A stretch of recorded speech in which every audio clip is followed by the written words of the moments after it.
was that?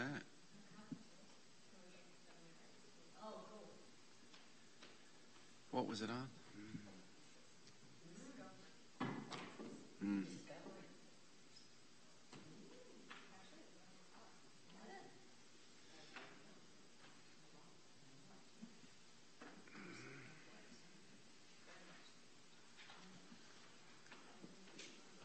Concise introduction.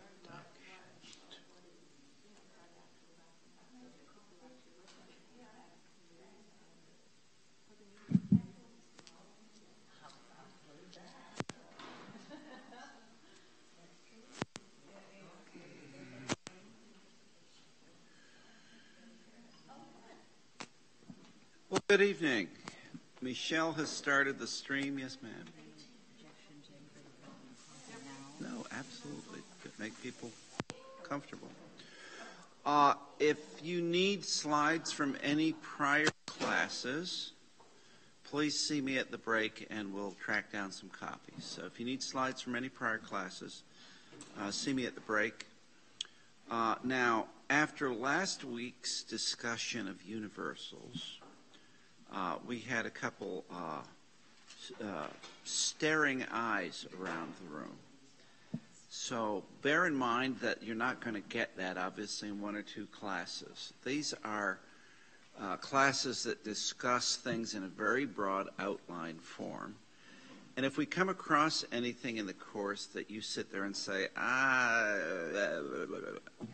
and you want to go deeper on it, then see me and I'll get you some resources. So, tonight we are going to proceed for the first time. We've talked about what? We've talked about deductive reasoning, inductive reasoning, scientific method. We've talked about universals and the problem of universals.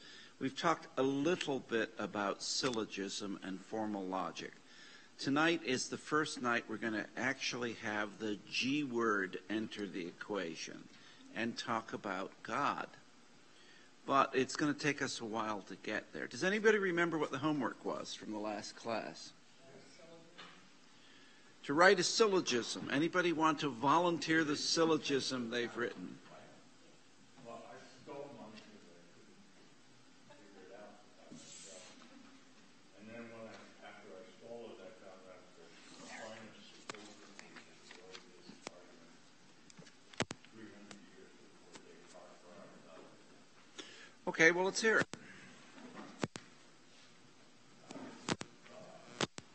Number one, whatever I clearly and distinctly perceive to be contained in the idea of something is true. And they elaborate on that a little bit to say that essentially things innate, and that's why you know it's God. Okay, let me restate that for people who are joining us online. Let me restate that for people joining us online. Whatever I clearly perceive and distinctly perceive to be contained in the idea of something is true. Now, that's number one. What's the second proposition in this? I clearly and distinctly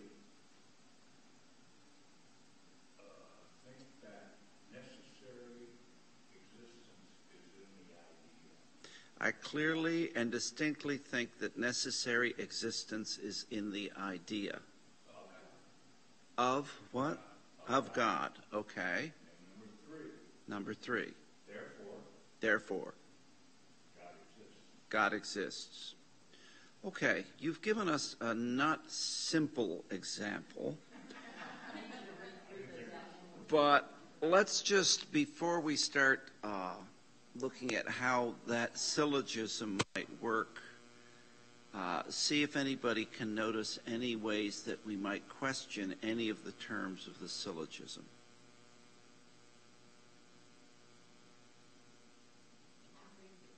Whatever I clearly and distinctly perceive about a thing,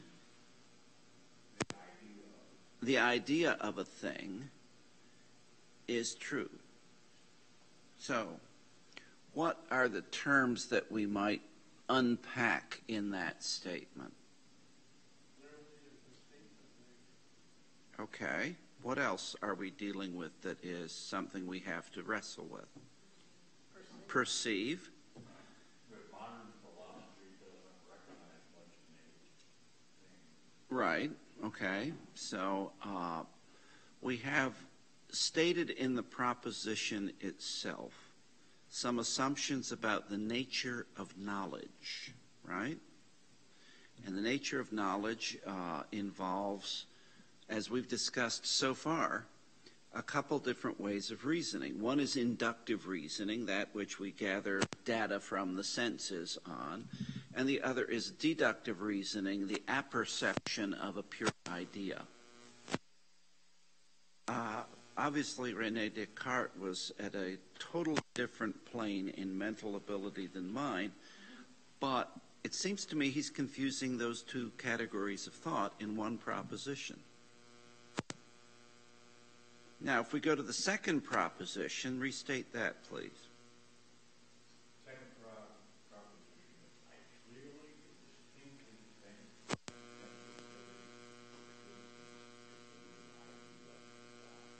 I clearly and distinctly think that necessary existence is in the idea of God. Anybody want to unpack that in terms of questions we might ask?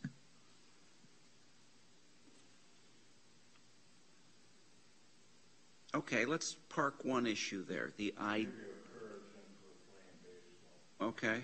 He did try to explain it in the sense that the difference between existence and essence is a rational decision. Okay. The difference between existence and essence is a rational thing. In other words, it requires a mind to perceive essence. Okay. We also have the concept of idea there, which requires mind. So, and then he says, based on those two positions, his conclusion is, therefore, God exists. Okay. So we're not going to unpack that one further, because we'd have to spend a very long time looking at the definition of terms. Let's go with something simple.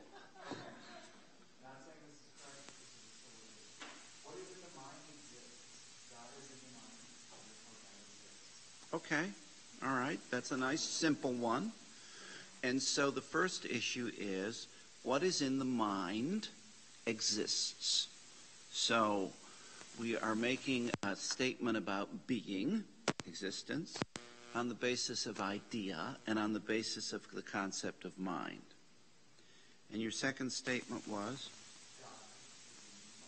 God is in the mind. Okay.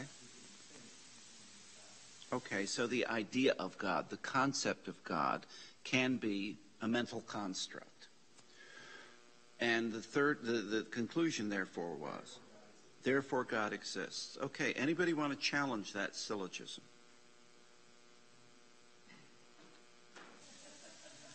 Okay. Mm-hmm.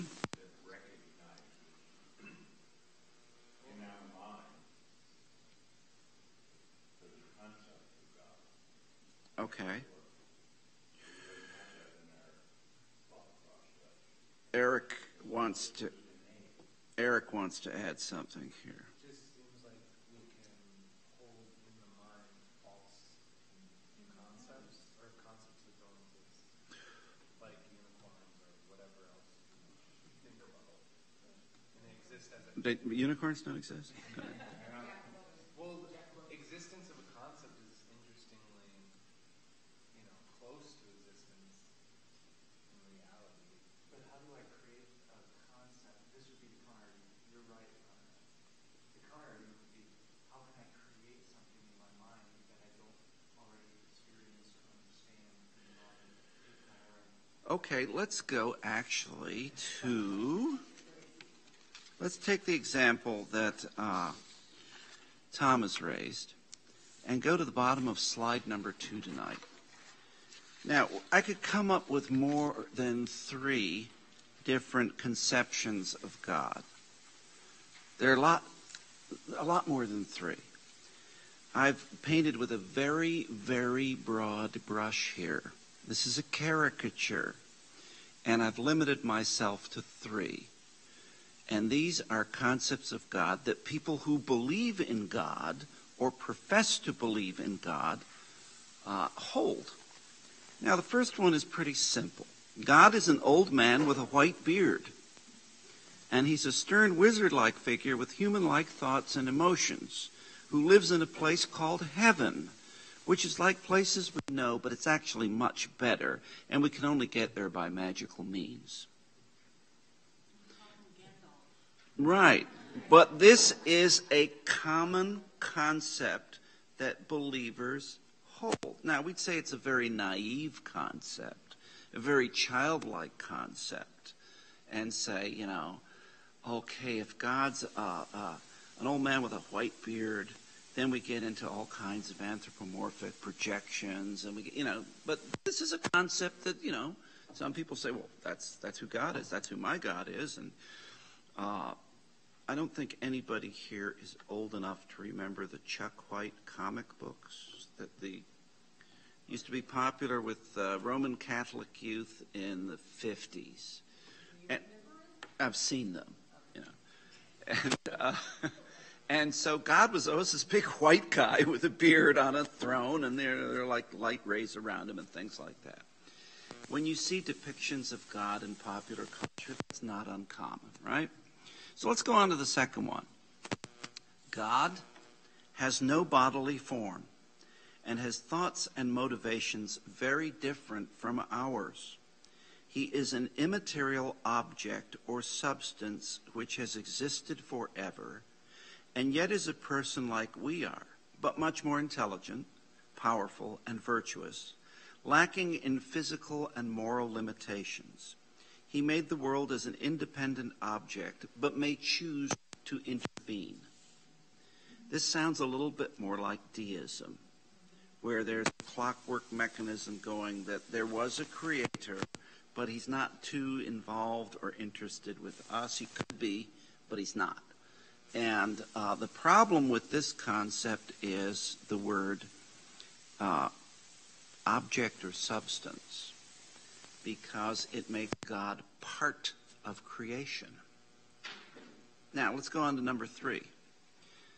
God is neither an object or a substance alongside other objects or substances in the world or in creation. He is pure being or existence itself, utterly distinct from the world in time, space, etc., etc., etc., but underlying all. If God were to not be the creator and sustainer of all would cease to exist. None of the concepts we apply to things in the world, including ourselves, apply to God. For example, God is not literally a person. We might understand him and describe him conventionally as a person or as one God in 3 persons, Father, Son, and Holy Spirit. But these are representational descriptions based on limitations of human thought. Now, if we were to add concepts of God here, we could say, I could have a mystical experience of God and a direct revelation of his being. I probably wouldn't be able to describe that to you, right? And if we go back and look at the mystics and say, in the cloud of unknowing or something, nobody's ever succeeded in describing really what happens in a mystical experience. What? Well, you might be overwhelmed. That's right. A 5th one we could come up would be to say the way in which St. Paul describes in 1 Corinthians chapter 13, for now we see in part, but then we shall see in full. Now we see as through a glass darkly, but then we shall see face to face.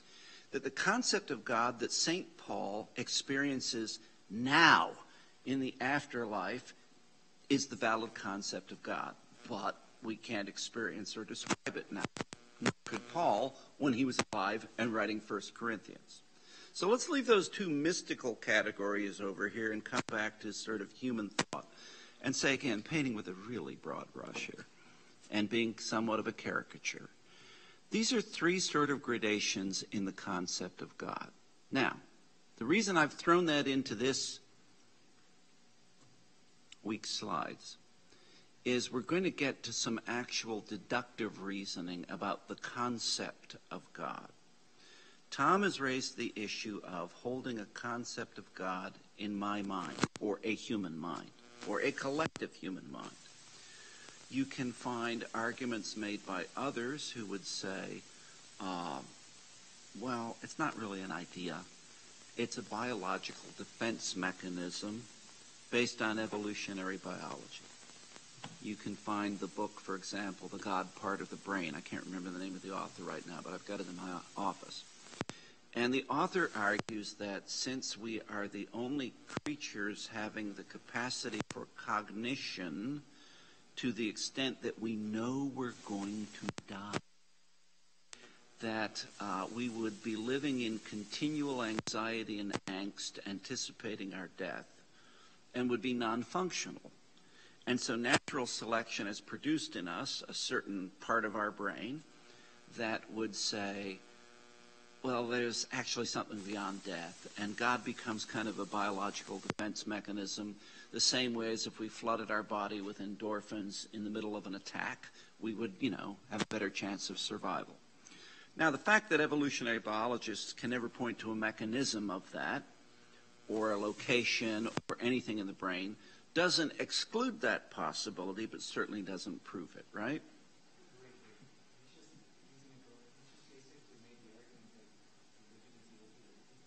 Yeah, Karl Marx makes that argument. Actually, Karl Marx gets misquoted on that. Because when, we always quote Karl Marx as saying religion is the opium of the people, and he's saying we're all just deluded. If you go back and read the whole quotation, what he says is, the poor don't have anything to rely on, the rich can buy stuff and medicate themselves, and so the poor turn to faith because it's free. So he's actually making an economic argument about the opium of the people. But he's and he makes economic arguments all the time. But that is the argument that is being made in some evolutionary biology texts. What's the problem with making that argument in an evolutionary biology text?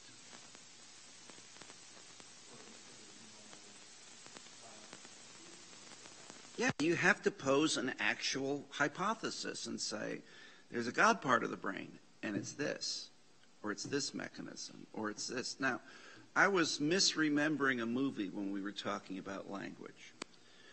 The movie that I talked about that's recent that has aliens show up and communicating in odd circular squiggles is called Arrival, and stars Amy Adams.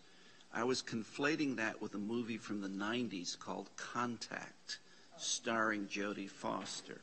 In the movie Contact, when people have what look like mystical experiences when they're going through space-time, the movie spends all its time arguing that you didn't really see God, it's just your brain coping. And so it throws out that hypothesis and acts like it's science.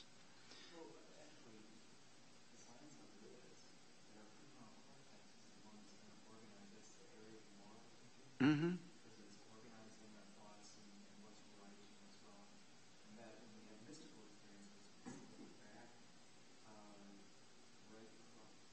Parietal lobe, yes.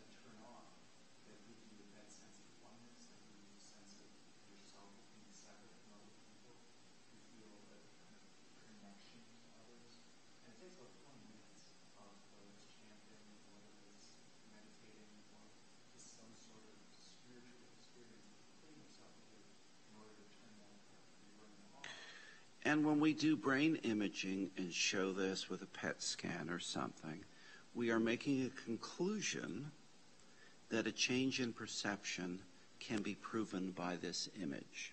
So it's a series of conclusions. What they do is they actually put a series of magnetic fields around a person's head, and when they turn it off, or they turn it on, what happens is that part is being turned off, and you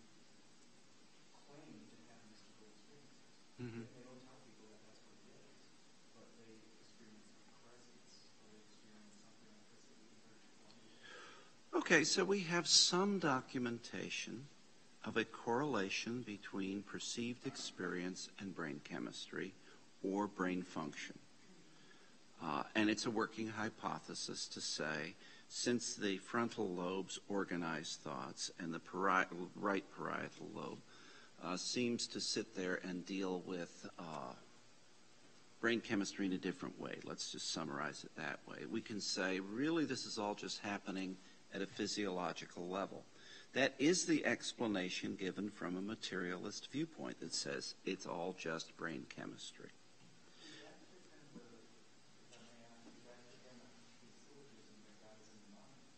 Well, that's why I'm going here, because the issue becomes, in that sense, what is mind? And so if the concept of God, an idea, whether it's the big guy on the throne or any of these other caricatures I've given here, what we use the word God to signify, or think we use the word God to signify, is that an idea that requires mind? Or if we take the third example, that God is neither an object or a substance along other substances in creation, then that would say that God exists independent of mind. And that if we were to go back from a Jewish or Christian perspective and say, we're before the first verse in Genesis, where God creates things, there is no mind other than God's mind, that would say that independent of any mind perceiving God, God still exists because he's not part of creation. What's the problem with that from a materialist viewpoint? If we're looking from the perspective of science and things within creation, can we ever prove anything outside of creation? By definition, something that is supernatural cannot be proven by natural means. And so a materialist would say, therefore the supernatural does not exist, because we can only use inductive reasoning. If we allow for the possibility of deductive reasoning, then we're going to say there are things we can't prove using science. This doesn't exclude their existence. Now, let's try another syllogism in a minute here. Anybody else want to throw one out?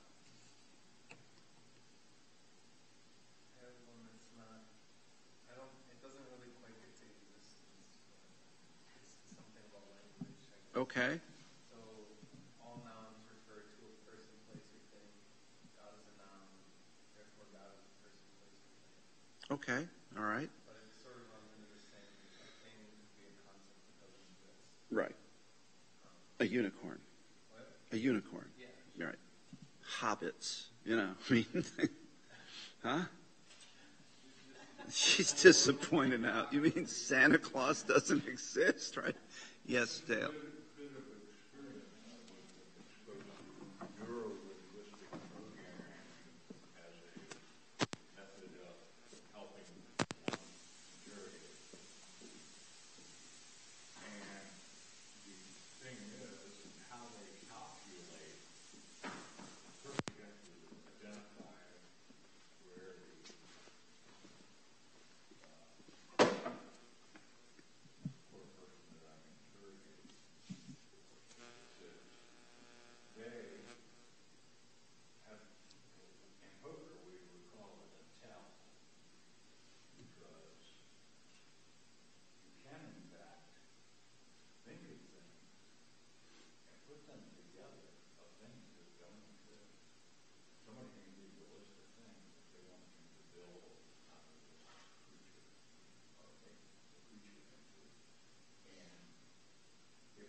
Well, if you give somebody the right dose of sodium pentothal and have them sleep deprived long enough and maybe waterboard them, you can start implanting ideas as well to get information, right? So we're coming back. Eric has raised the problem of language again. And as we talked a couple classes ago, the problem of language means that when we say God, we're stating a concept, but God might be, to the extent that God is real, right? Something so far beyond a concept outside of creation that we're kind of like, nipping at the heels around the edge here. So let's go back then to page 1 here. Because now we're going to talk again about deductive reasoning. And the first 2 bullet points here, numbered bullet points here, are just review from our last classes about formal causation. Just a review to have on the same set of slides about what we mean by material cause, formal cause, efficient cause, and final cause, what we mean by actuality and potentiality. The reason we're going to have this review is that when we get to the first deductive argument for the existence of God, and we're going to look at 3 between tonight and next week. The 3 we're going to look at will be the unmoved mover, the first cause, and the supreme intelligence. And so to do that, we have to understand a little bit what the background definitions are in causation. Because the unmoved mover syllogism, in effect, is going to assume that to prove anything in existence, we have to be able to show what? Motion or change. Motion or change. That's going to be very different from causation in terms of first cause. And that's going to be very different from causation in terms of supreme intelligence. But just keep those terms in the background. Now, when you read works in, Richard Dawkins or Daniel Dennett or Christopher Hitchens, they like to sort of take Thomas Aquinas to task on some of these proofs. And so they'll basically, to the extent I've just made a caricature of some concepts of God, you get kind of a caricature about Thomas Aquinas, and they'll say, well, he says this, but he doesn't say all this. And they've quoted 5 paragraphs of him and ignored the next 280 pages of his argument. But, I want to state up front what Aquinas does not say, because most of the arguments we hear about Aquinas are things that he never says. And so Aquinas does not make a God of the gaps argument, which is really popular today. The God of the gaps argument, the intelligent design argument is, here are the things we can explain in science, and here are the things we can't explain, and that therefore God is there because we can't explain them with science. There are these gaps in our way of knowing things. That's not Aquinas' argument, okay? It is the argument of a 17th, 18th, I forget, late 17th century English clergyman named William Paley, who gets quoted all the time in modern apologetics. Paley is the origin of intelligent design, okay? And Paley basically argues that that which cannot be explained by science points to the existence of deistic laws of nature that have been caused by a grand clockmaker. This is what's called teleological or teleological reasoning, saying, because I know this outcome, this end, it has to happen this way.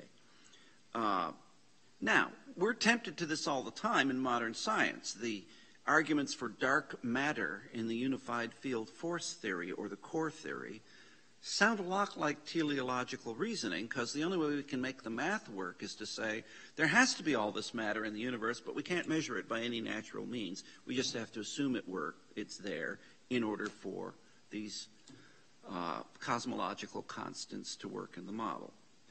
The problem with Paley's reasoning also is that it is probabilistic and hypothetical and will often violate Occam's razor. Now, review. What's Occam's razor?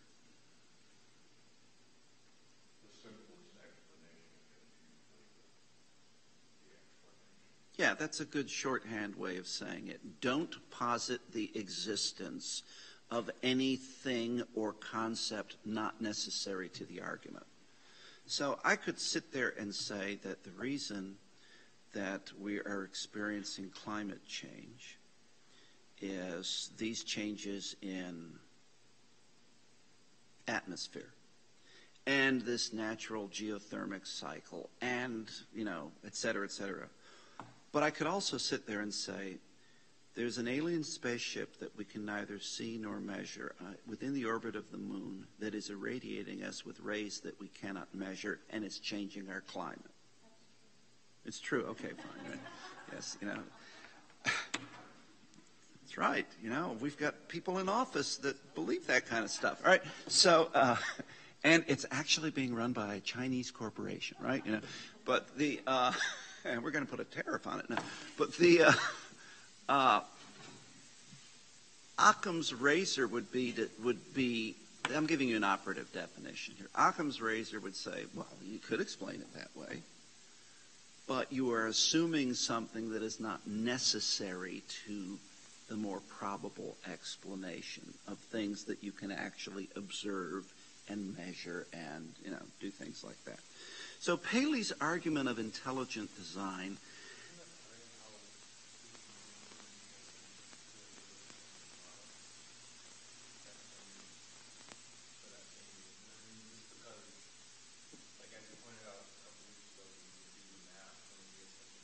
and it works. Yeah. Right. Right. And so it took a long time for people to reject the geocentric model, not just from a theological perspective, but from a scientific perspective, because they were used to science working this way. This is the way the fixed stars behave. This is the way these movable stars behave. And we can navigate on this basis using navigational tables. And there was, a 20-some-year battle over the adoption of the chronometer method of measuring longitude, because the tables were, people had, things invested in this, and the math works. Okay, all right, there's a little opinion in there somewhere, but I'm sorry, what? It did work better for, right, it worked better for a long time. And now that we have a heliocentric model, suppose we were to, in fact, have the ability to travel at near light speed. Our navigation is going to be affected for a number of reasons by near light speed as time slows down. But the other thing we're going to find is a heliocentric model based on the sun is going to not take into account what we call fixed stars might move that we just can't measure right now. So at that point you say, what is the frame of reference that you would need? Suppose you could have actual warp drive and go faster than the speed of light. Are you going to be able to measure that using any sort of heliocentric navigational model? No. So you're going to start saying, well, here are the fixed quasars, and then you find out that they move somehow or something. So we get into frame of reference problems here. Now, we've just piled on levels of thought here. Just piled them on, right? Look at 3b. I said, or 3a2, such reasoning is probabilistic and hypothetical. And so probabilistic, we're saying we're back to inductive reasoning. We can't state things with certainty, but only in terms of probabilities, right? Remember the distinctions we made about that. And then also to reject deductive reasoning is to take a metaphysical position that you say, it's not real, can't exist, which takes us to slide 2.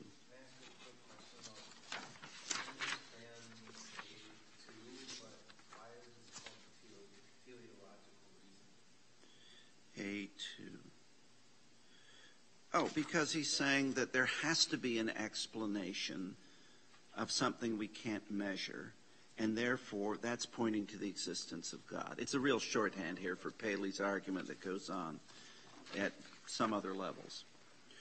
So I just raised the metaphysics word. What does that mean? Well, beyond physics, yeah. So physics is stuff we can measure. Metaphysics, to use a real shorthand definition here, would be to say, how do concepts fit together? What assumptions do we make on how we measure things? So let's look at the metaphysics of science. Because we say faith in science, faith in reason, let's look at the metaphysics of science. And again, science is going to assume at least the following. There is a material, a physical world, which exists independent of our minds. Has to make that assumption to work, right? We're not all in the matrix being controlled by intelligent machines. And even if we are being controlled by intelligent machines, there's some material world that's being affected by that. This material world is characterized by objective patterns and regularities. We call them laws of science. And that they are external to us, we need to discover them. The gravitational constant, the strong and the weak nuclear force, electromagnetism. We have to discover the speed of light. We call these laws of nature. Our senses allow for at least partially reliable information about this world. And we augment our senses with all kinds of clever measurement instruments and techniques and get more and more precise and more accurate. We talked a couple classes ago against the Michelson-Morley experiment to measure the speed of light to prove that ether doesn't exist in the universe, right? Objective laws of logic, typo there, and mathematics apply to this objective world outside our minds. If we can measure something, then the way math works allows us to quantify things and draw certain conclusions on the basis of measurement.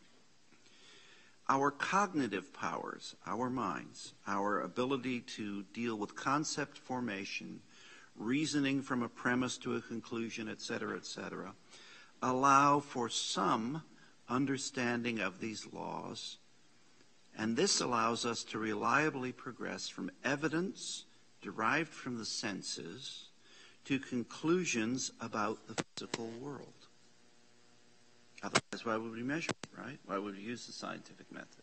Now, there are actually a lot more assumptions in science, but this is, the top 5, at least as phrased by Carl.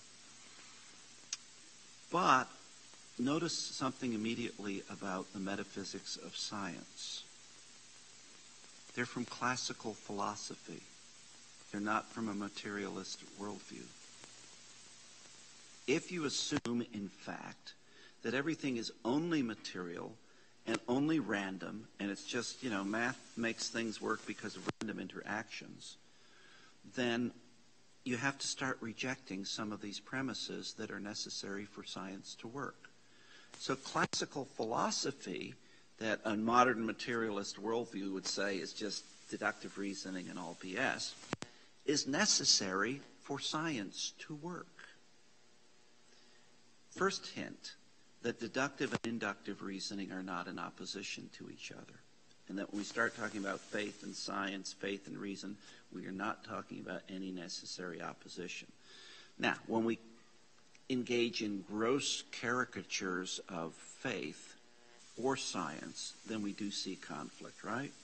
If faith is, in fact, what is called in theology fideism, which is just the will to believe, then that is in conflict with a lot of these metaphysical assumptions. Because I can believe in my heart of hearts that unicorns are real, right?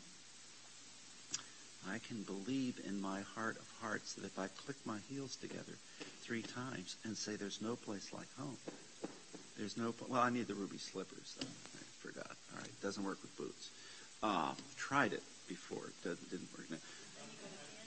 Yeah, right. Well, it beats Paris Island at 2 a.m. at the end of a pier in the Atlantic Ocean. Yeah, I tried it with combat boots. It doesn't work. Okay.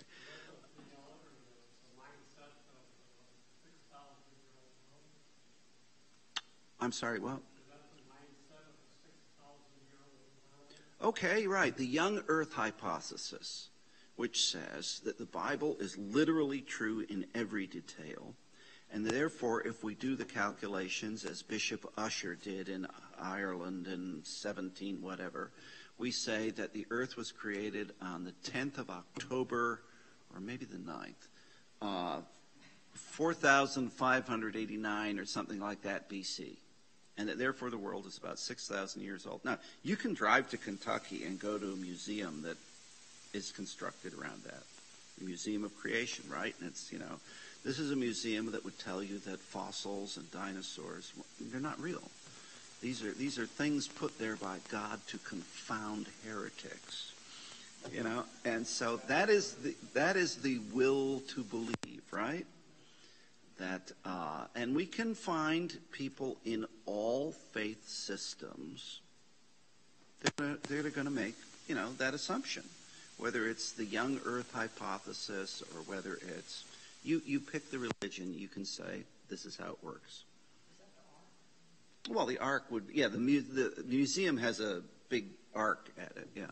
Yes, Dale.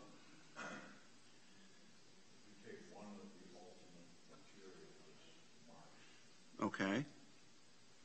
His whole philosophy, however, despite being materialistic, is deeply illogical. Right.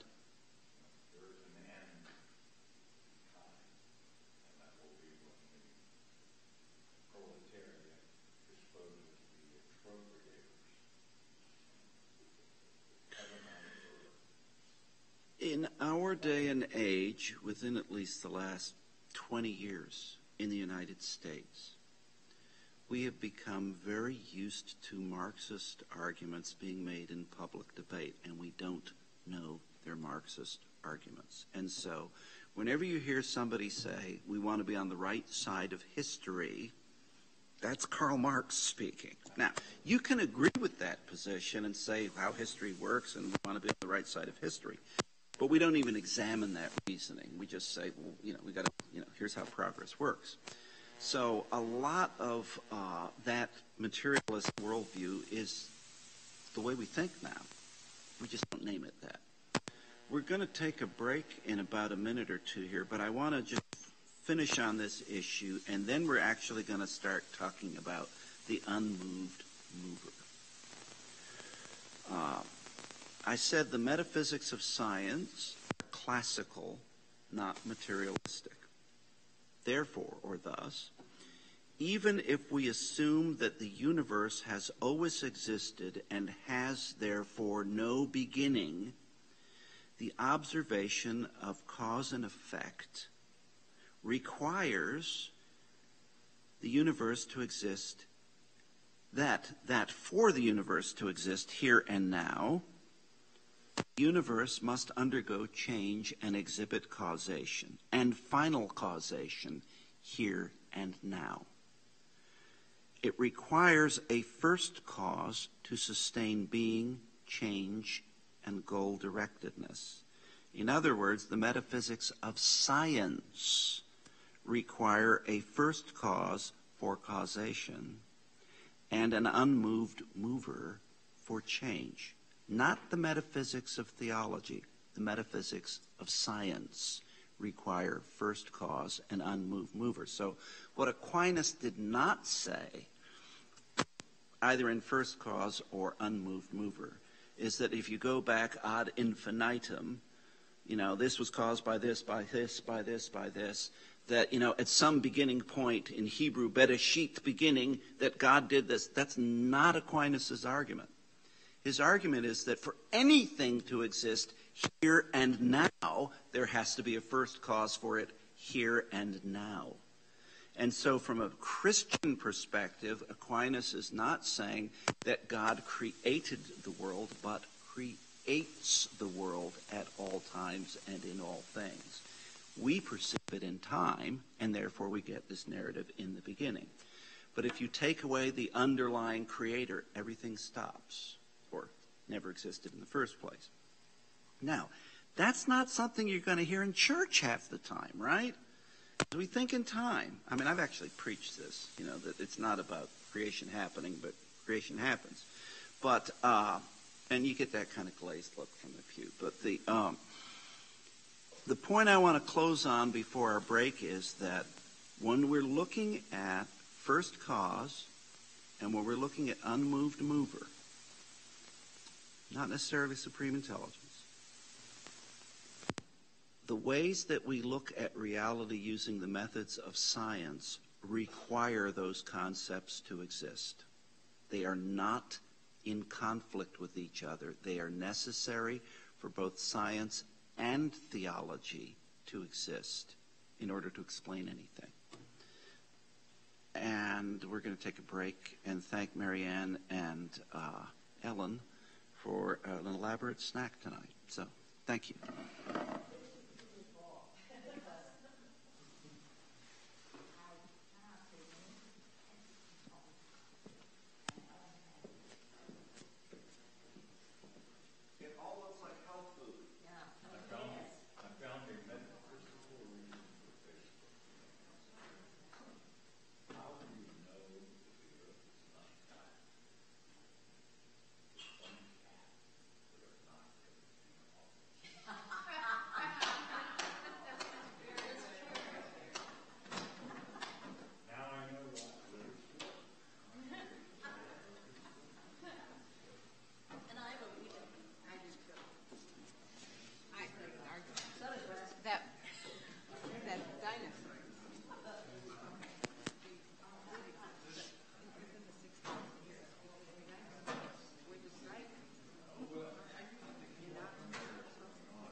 I'm having a hard time. I mean, not only are they using vocabulary, I don't have their phone.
Okay.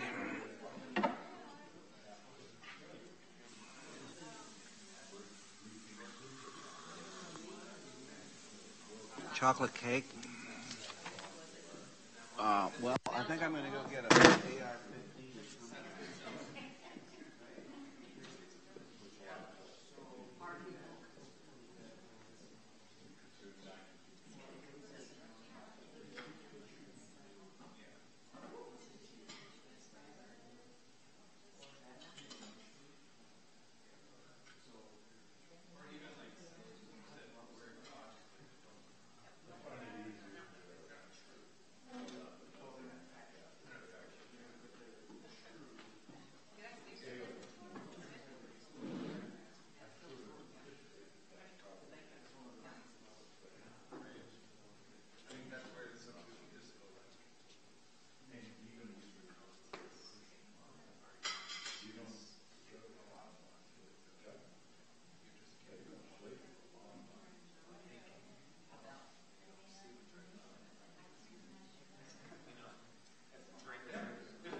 Everything looks good.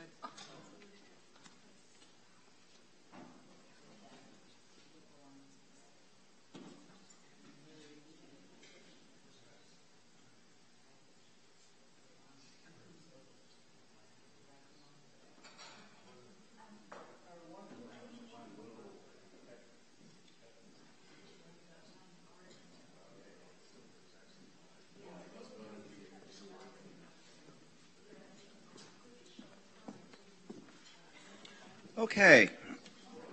Page 3.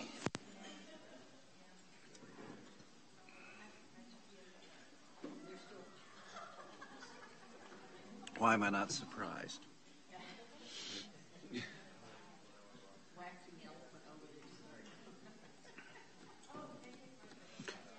First question on page 3.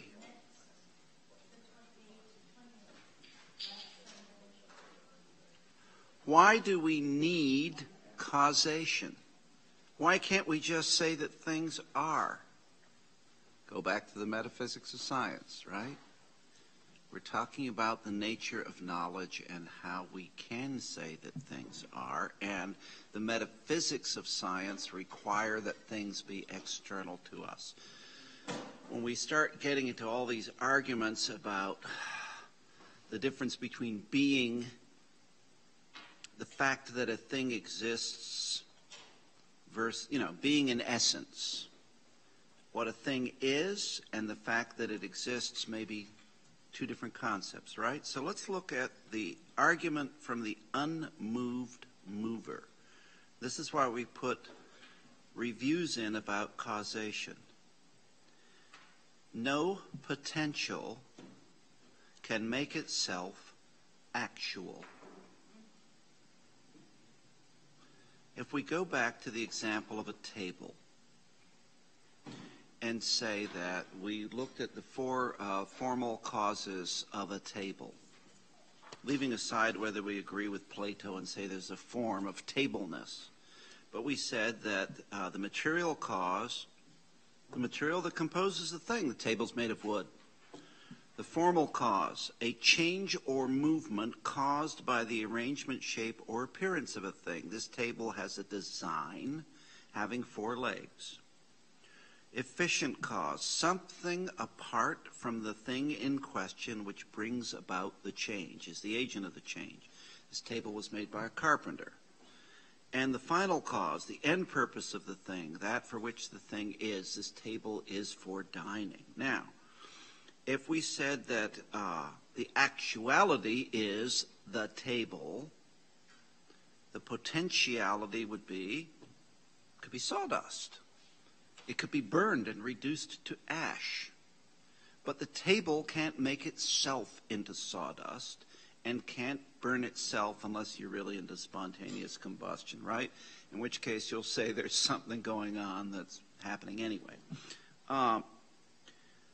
If we were to make this into sawdust, what would be the efficient cause of the sawdust? However we cut it up and ground it up and did that. There would be a machine, and it would be a person directing a machine, and all that sort of thing. Now, the reverse is no potential can self-actualize. So I couldn't sit there and say to a pile of sawdust, become a table. Or even boards, right? So no potential can make itself actual. This is not an equation that works in both directions in causation, right? An efficient cause outside of the thing itself is needed for any potential to be actualized. We do not need to prove the origin of an accidentally ordered series, but cannot disprove an infinite regression. Now, what do I mean about an accidentally ordered series? I have 3 grandchildren, and any one of my grandchildren would not exist if I'd never been born. And I would not exist if my parents had never been born and had never come together. And if I go back far enough, I can find the example of my great-grandfather captured after the Battle of Puebla in 1857 and while fighting for the Juarist army. And the French army at the time did not take prisoners, particularly when they're rebels in Mexico, right? And so a French officer, as people were being led out in parties of 4 to be shot, looked at my 14-year-old great-grandfather and said, "How old are you?" And he said, 14. And he said, "Get out of here." That would be an accidental series if that French officer had said, "Line him up with the rest and shoot him." So if we go through any accidental series, we run into a problem of going back to the origin, but for a nail, the battle was lost, the whole things you get about the horse and the nail and the rider. Those are accidental series because any one of those things could potentially exist or not exist. And it would just change the whole series, right? We are not talking about accidental series in the unmoved mover. So we can take the equation of time out. We don't have to go back to some beginning where the biggest lever in the universe first gets pulled for anything else to work. Now, we do get an interesting intersection there between the Big Bang Theory and the beginning of Scripture, right? Bereshit, beginning, right? We translate that into English as in the beginning, but it really in Hebrew is just beginning, right? Boom, right? So it could be the Big Bang. But we're not talking about accidentally ordered series here. Okay? So get the concept of contingency out of this argument. An accidentally ordered series requires contingency. Something could or could not occur, could or could not exist. And we can come up with an infinite number of examples of that. What we're talking about is an essentially ordered series, which we do not trace backward in time. Notice I have scare quotes around these, right? Not backward in time, but downward simultaneously or independent of time. That which is necessary for something to exist at any moment. Leave time out of the equation. The descended members of the order have no independent causal power. Throwing a lot of jargon around here. Let me keep going. See how it fits together. Let's look at the example of motion. This is the example that Aristotle's going to use, okay? Absent a first member in the series, for example, the thought that gives rise to the firing of neurons to work a muscle series that allows me to throw a stone, there can be no last member of the series. the stone being thrown. Now, we could take that further and say, if we're talking about the thought, and we're talking about a series of chemical interactions in the brain and electrical discharges and pathways and things of that sort, and how those get translated into an electrical signal firing down synapses through neurons and dendrites and acetylcholinesterase are doing things in all acetylcholinesterase. We could keep going back and say, well, none of that could exist absent the strong and the weak nuclear forces. And, you keep going back in a series that way. You can go back till you bend your mind a little bit. But to keep it simple, if I want to throw a stone, I pick the stone up and I throw it. And leaving aside where I throw it, how far I throw it, how big the stone is, all those other accidental things, just the act of throwing the stone has a number of things that are necessary for that to happen. I have to look at the stone, think about throwing it, pick it up, throw it, and my brain has to do certain things, and my muscles have to do certain things for that stone to be thrown. And if the end of the series is the stone being thrown, all those things before it are necessary, right?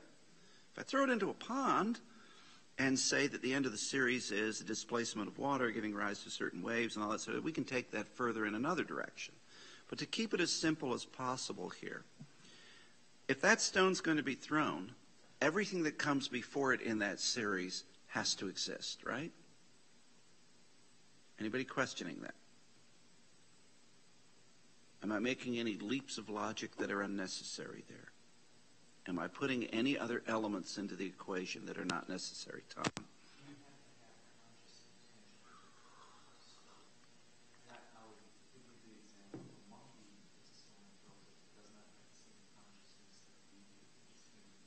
Correct. And so I don't have to think about throwing the stone.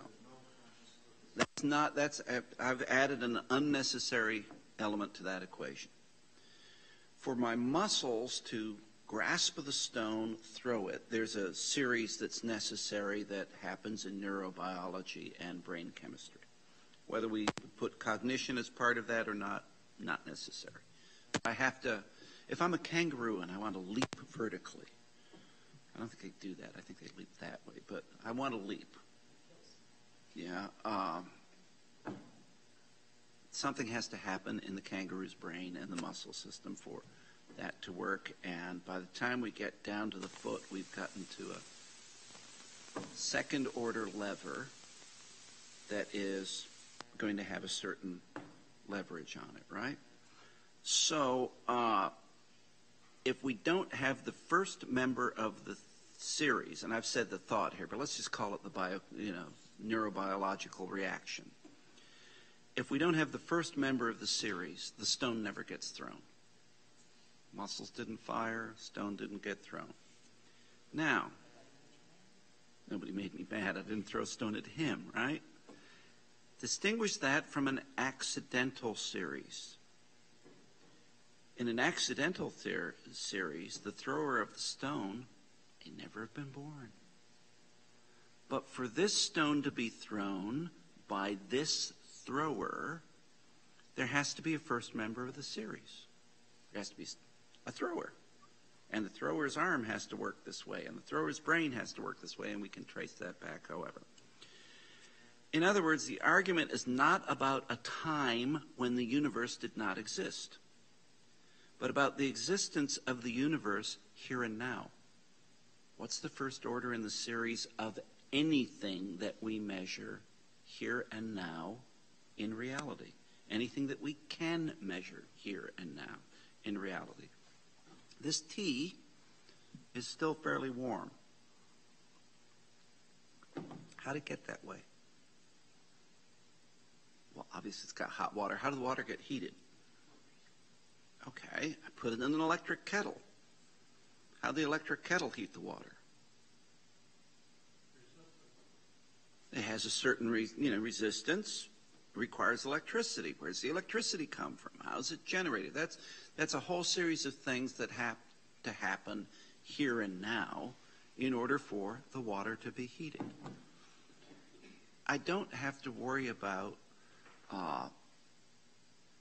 in that particular series, whether or not the electricity came from a power plant in one location or another.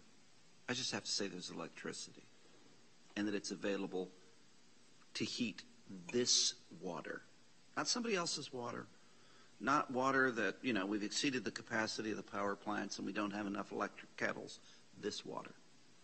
Now, the first member in any or all essential series is required in order for any change or motion to occur. This water could exist independent of being heated. It could still be in a pipe somewhere. But for me to explain this water being heated, we have to go back and say the first order in the series is something in the generation of electricity and the design of electric kettles, et cetera, et cetera, et cetera. Absent any one of those things in that essential series, this water didn't get heated here and now. The stone's potentiality for motion is actualized by the simultaneous actualization of all of the physical forces we observe in creation.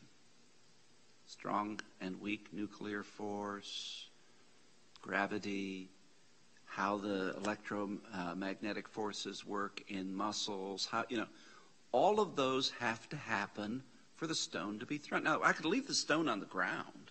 I could never pick the stone up. And that series never happens. That becomes an accidental series, whether I threw a stone at that window. But if I pick up a stone and throw it in any way for that stone to be thrown, there's a series that underlies it. For this water to be heated, there's a series of cause and effect, motion and change necessary for that to happen. It is only the first member of the essential series, any essential series, that actualizes anything. Don't have a first member, you never had a series. Right? I'll get back to you. The first mover in any essential series must be unmoved in order to actualize the series, because the first mover becomes pure actuality or pure act. Not potential, pure actuality. Now, when we go back to that excursus on concepts of God and say pure being, pure potential, you can see where the theological argument is going here. But this is the unmoved mover argument, to say it's not about whether something could have happened or didn't happen or was fake news or whatever. It's about what is necessary for anything to happen. I just picked that cup up. What was necessary for that to happen? And if we take the sum total of all creation and say that creation there's always something happening in creation, right? It's not a static summation of being. Something has to start the series in each case. And it's an infinite number of series. And it's an infinite number. And so there has to be some pure actuality, pure act for any potential to exist. This is the unmoved mover argument for the existence of God. Now, that doesn't mean you have to call the unmoved mover God. It doesn't mean you have to take the concept of God as unmoved mover and start naming God as Father, Son, and Holy Spirit. It doesn't mean you have to follow the history of salvation through the Judeo-Christian narrative and say it's necessary for the Son to suffer. None of that is necessary. This is just a deductive argument for, I hate to use the word thing because that assumes part of the created order, but for something that is external to the created order and necessary for the created order to exist. For there to be any created order, you have to have a first member in an essential series. Pure actuality, pure being. That's the first argument using deductive reasoning that philosophers are going to use to say God is a necessary construct for anything to work. Now, In our own lives, what was his last name is Flew, F-L-E-W. I can't think of his first name. Famous British atheist philosopher. Most recently in 2014, it might even be later than that, said that after, being an atheist philosopher for all his professional career, he has come to conclude that God is necessary. He does not buy the Judeo-Christian narrative. He does not buy the idea of how a theistic narrative works in Judaism, in Christianity, or Islam. Doesn't buy it at all. But from a pure deductive reasoning perspective says, yeah, all of my life's work was kind of going down a rabbit hole, and it is a necessary construct for God to exist. Now, what do you make of that? The whole idea of the unmoved mover.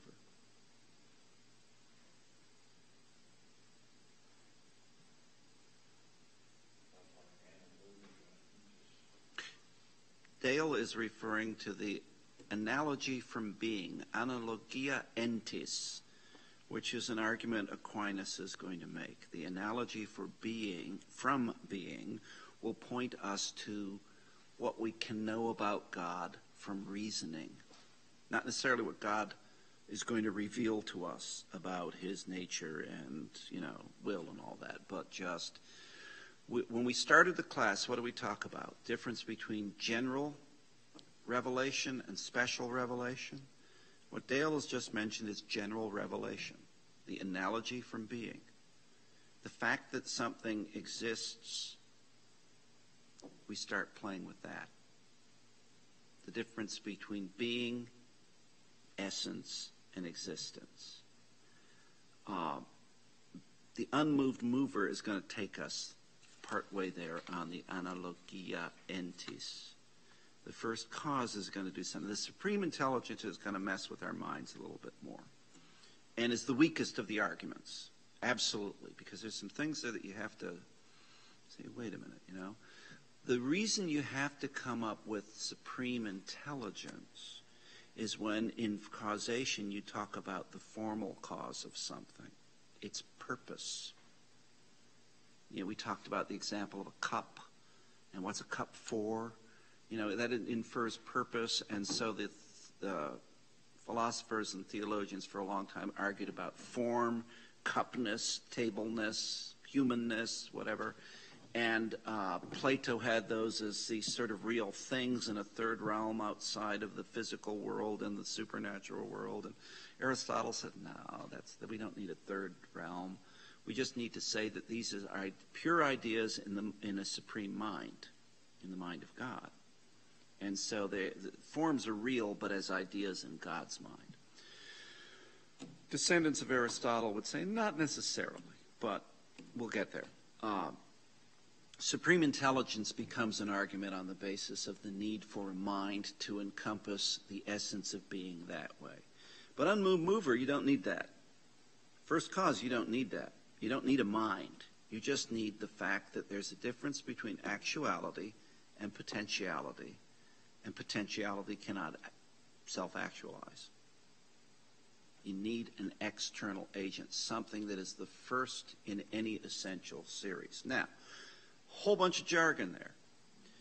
And I want to come back to the difference between an accidental series and an essential series. Is this something that you're playing with? Eric? I just have a question about this use of simultaneity here. Is that necessary? Only from the perspective of observation, of beings in time. No, it's not necessary. So it can look like a temporal progression of causation? Can. Even if it's essential? Yes, it can. Oh, wait a minute. No, it can't. Because the element of time is not necessary. So it's an unnecessary element.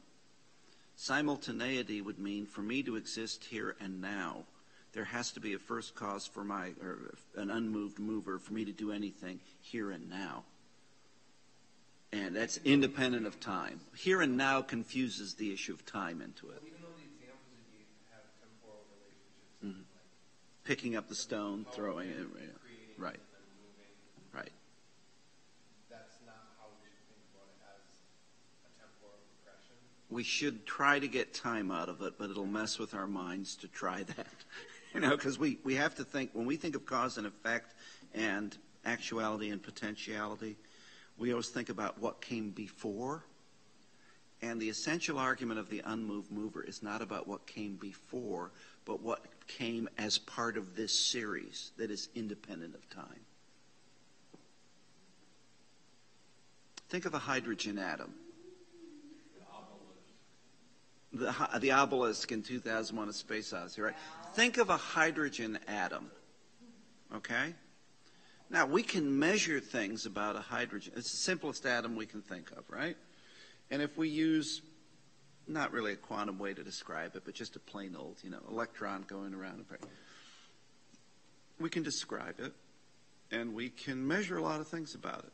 Although, what would the Heisenberg uncertainty principle say? We can't simultaneously measure the energy state and the mass, because once we try to observe the one, it collapses the other into the function, and that's where we get quantum mind benders. But whenever we measure a hydrogen atom, because we're measuring it, time is part of the equation.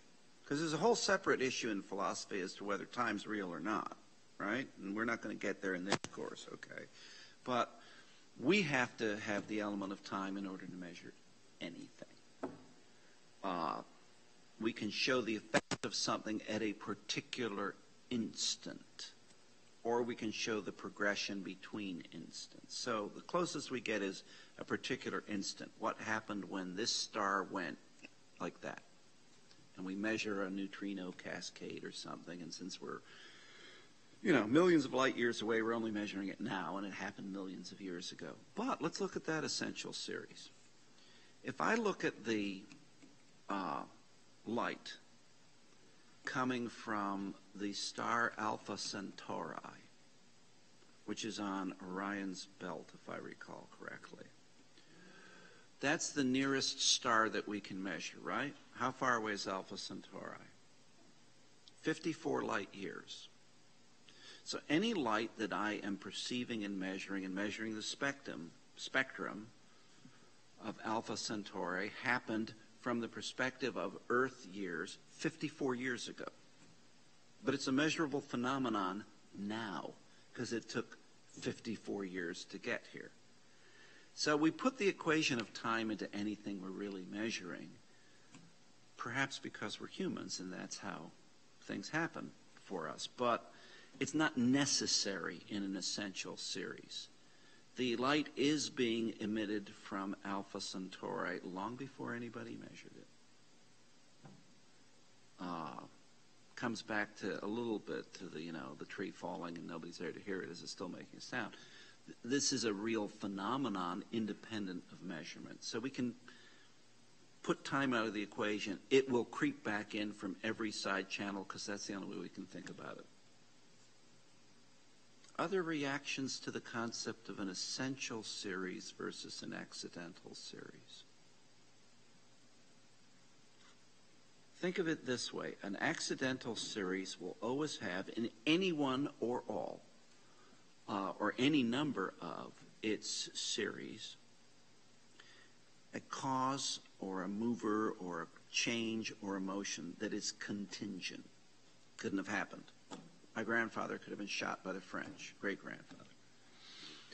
An essential series, there are no contingencies. In order for anything in the series to exist, everything below it in the series must exist. That's an essential series.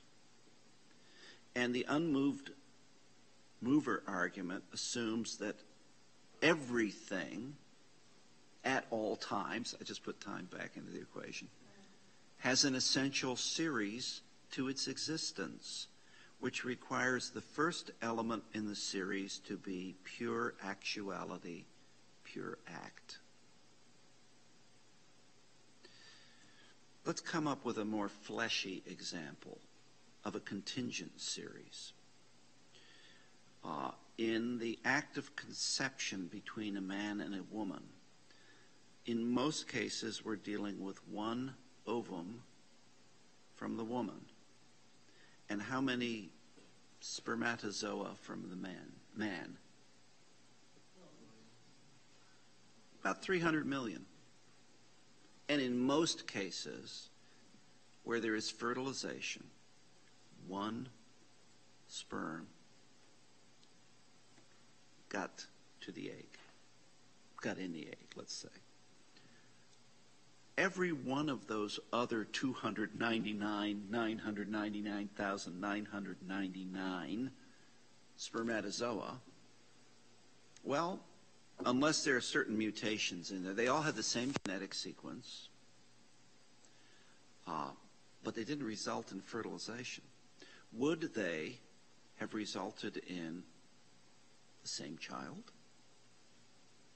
Or are these all, is the child a potential that is never actualized by that first member of the essential series there, or one of the members of the essential series, that spermatozoon, that particular one, that didn't impregnate an egg? So even when we look at fleshly things like we're here now, we can come up with examples that start looking like essential series that may end up being contingent. But for the one that made it through and resulted in me being born, there was an essential series. And at some point, that spermatozoon had to be engendered in the testes, and there, we go through all the, things how fertilization exists. It's a class for adults, okay, right? We're going to draw out birds and so come up with an example of something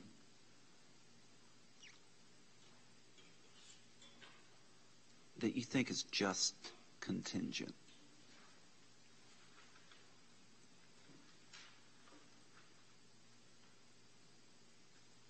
That there is no essential series to it.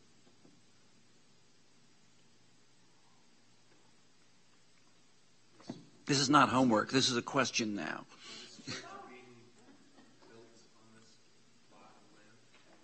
Wouldn't that be a contingent series? No, I'm saying something that we can describe in reality, in creation, that is not part of a contingent, that is not part of an essential series, that's just contingent. Now, works of fiction describe this all the time, right? We have alternate histories. We've got, The Man in the High Castle, where the Nazis win and are ruling America.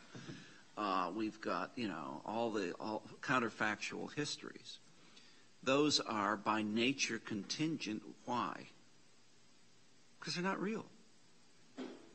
But as soon as we start saying something's real, we have to come up with an essential series. There are probably many plays that Shakespeare thought of and never wrote. So they were contingent. He wrote Hamlet. He could have decided not to write Hamlet, right? Hamlet was never actualized, so it was pure contingency, and therefore is not real. Once Hamlet's committed to the page and is real, it's no longer contingent only. There's an essential series that involves William Shakespeare for Hamlet to be on the page. The way we experience reality, ideas can be contingent, but they have certain thought processes or electromechanical or whatever below them that look non-contingent. But anything that we describe as actually real has an essential series under it in order to exist. If it's not real, then we can come up with all kinds of interesting contingencies, right? And we do all the time. Whether we're daydreaming or whether we're dealing with, creative fiction or, whatever, I don't know. But once it gets reduced to reality, once essay starts coming into being, existence, essence, there's an essential series to it. Once you do that, you have to go back through the whole essential series and say, what's the pure actuality, pure act below this series? Now, So is there an essential series under the reality of the show, like Man Madagascar, or something like that? Sure, it has to be broadcast. It has to, involve real people who act. You have cameras that do this, and it gets reduced to electrons that come over the internet. Oh, well, the phenomenon of the man in the high castle is real because the potential, the idea for a story, has been reduced to reality. It's actually been acted out and filmed. Once Shakespeare writes Hamlet, it's real. If he thought about Hamlet and never reduced it to writing, it's contingent. The idea is real, but it's never been actualized. So it's a potentiality at that point. He could have had, Hamlet saying, rather than, alas, poor Yorick, I knew him, Horatio, he could have said, alas, poor Benny Hill, I knew him, Monty Python. It's just the old bit about if you take, an infinite number of monkeys and an infinite number of typewriters, they'll, given infinite time, produce all the works of William Shakespeare, right? Just as a random act of creation. This is the short story by Jorge Luis Borges, The Library of Babel. That's what that whole short story is about, not the monkeys, but how random things arise in an infinite library and all knowledge is in there. But once you sit there and say the idea gets translated into these slides, now it's real. And so there's an essential series behind these slides or this warm water or this cup or whatever. That's where I'm going to leave you tonight because we've run out of time. That the unmoved mover is the first deductive argument for the existence of God we're going to look at. Now, go play with this. Do your own research. If you want to explore any of the things we've raised, we'll find more resources. Bear in mind that if you just Google it, if you just, go to Wikipedia, unless you're really good at sifting through and finding primary resources, you're going to go off on some very weird tangents. But there's this is stuff that's been written about for thousands of years, so we can find a lot to say about this. And maybe you'll come up with different questions. So, what kind of homework do we want to talk about?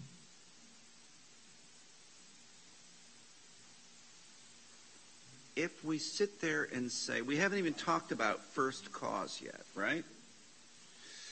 Haven't talked about it yet at all. So I want you to come back next week. Your homework is to say, when I use the term first cause, with no study you've made of it, unless you've come across it in Kreeft, what do those words mean to you? What concept is suggested to you by the phrase first cause? And once you decide what concept is suggested to you by the phrase first cause, start thinking about it and saying, how's this work? What's necessary? We'll see what natural philosophers we have here. Thank you to our snack providers tonight, to Ellen and Marianne. We will meet next week, and we're going to play with first cause. Anybody want to volunteer for a snack? Not necessary, just seeking volunteers. Bobby, thank you. If anybody needs slides from any prior class, we can either go print them or I can email them to you, but you need to let me know about it because I don't know who all has what. So, last week's, I'll get you a copy. I may have one right here. Yeah, I will email next week's.